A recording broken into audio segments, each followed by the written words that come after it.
Hi, welcome back to Complex, Not Complicated. I guess the perfect place to start is with the word complex. So, what do we really mean? To me, this connects back to complexity science, but even this term can have many different meanings. I personally love this quote by Thelen. Human behavior, whether mental activity or overt movement, is the product of many interacting parts that work together to produce a coherent pattern under a particular task, social, and environmental constraints. So anything we do never happens in isolation. It is never just thinking or moving with nothing else at play. If anything, that's what we mean by complexity. So to help us navigate this particular area of complexity science, I lean very heavily on Jess Howes and Macmillan's recent paper to help keep things simple. I love the way that they highlight that complexity is not to predict what comes next. There's no certainty about what will happen in the future. But if we know what the conditions are, we can use more integrated and emergent forms of thinking and practice. So they describe 4 complexity commonalities, the things that stay consistent across complex systems despite the blurry language we use at times. They're so entwined that the 4 concepts fit together in one perfect sentence. Individuals pass through a self-organizing process of becoming in lived time and within boundaries. We're going to discuss all 4 of those commonalities in this video. This sentence does come with a key reminder though. We can discuss each concept individually, but they function concurrently in an integrated manner. They are woven together, always interacting.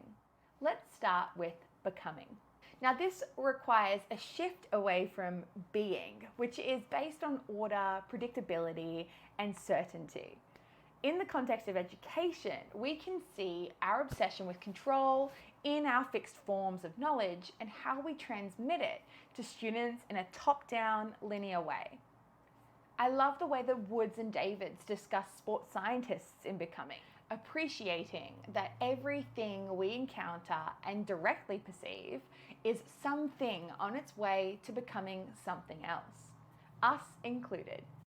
I think this shift is a great place to start because even though all 4 commonalities are deeply entwined, I find the rest makes sense when you start with becoming as ground zero.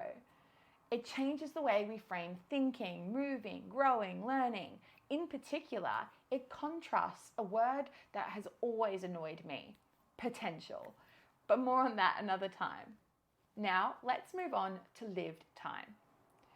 You're probably familiar with the concept of linear time and the units that we use to quantify days, weeks, months. In education, we see it as a term or semester structures, timetables, and the assumption that learning can occur on a strict timeline. We block and chunk our learning because it gives us certainty, predictability, and similarity.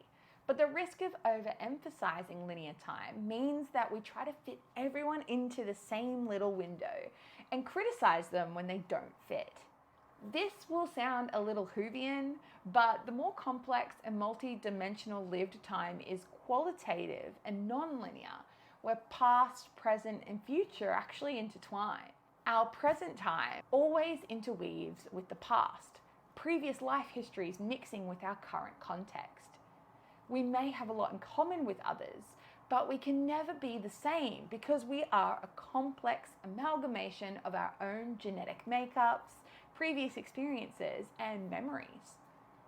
This is especially present in our stories with movement and sport, as we may be exposed to the same games or sport, but never learn the same things or move in the same way.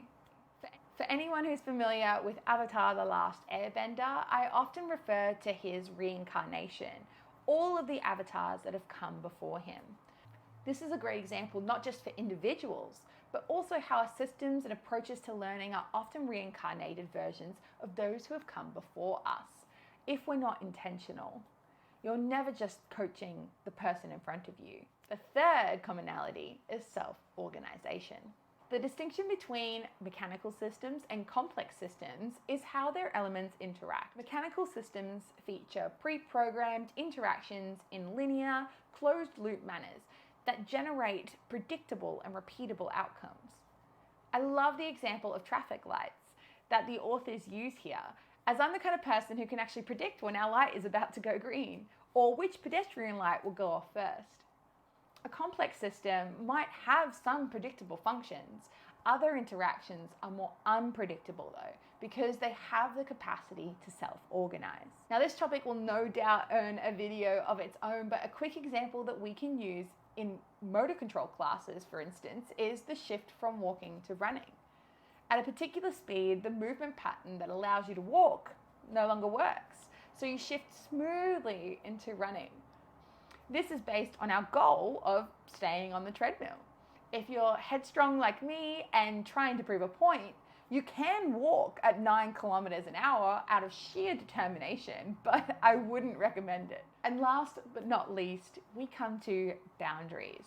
Now, it's worth mentioning again that these topics are deeply connected, but it's hard to talk about them all at the same time. You may be familiar with the concept of boundaries with another name, constraints. Again, something to delve into later, but the authors make the connection here to the traditionally restrictive and divisive view of the word. Now, boundaries are considered in a more holistic light, less about physically dividing spaces, people, and places, and more about being flexible, even porous. We've seen physical boundaries like the borders of countries, or using skin color, gender, and disability to divide people. Cognitively, we see boundaries in workplaces to divide the roles of academics, professionals, administrators, and practitioners. Our teaching and coaching practices have not escaped that either, with rigid curricula based on fixed knowledge and predetermined learning outcomes. But in a complex system, we need the interplay of fixed and flexible boundaries that coexist, are dynamic because they can change. Even things that seemed fixed previously can undergo transformation. And ambiguous because we each have view boundaries through our own lens, our own starting points in present lived time. So our ability to self-organize and adapt is unique. These boundary spaces offer individuals a chance to explore the edge of their competence, learn something entirely new, revisit their little truths, or perhaps expand their horizons. Boundaries can be categorized into task, environmental, and individual, but I would worry less about picking the right category and more about just knowing that they exist in the first place. For example, our spaces in sports coaching are rich, but often rigid. There will be individual boundaries that are difficult to move, like my inability to grow past 5'3". That makes me incredibly unlikely to dunk a basketball someday, although I may find the right task and environmental boundaries that allow me to take my vertical jump to a new height and give it a red hot crack. I think we've overcomplicated the field of sports science, skill acquisition, sports coaching, etc., and maybe left the complexity behind. Some people hide behind this complicated language, topics, activities, and so on because it makes them seem important. Others write complex things, but the people who really need to know it the most can't reach it or need to sit down with a dictionary to even make sense of it.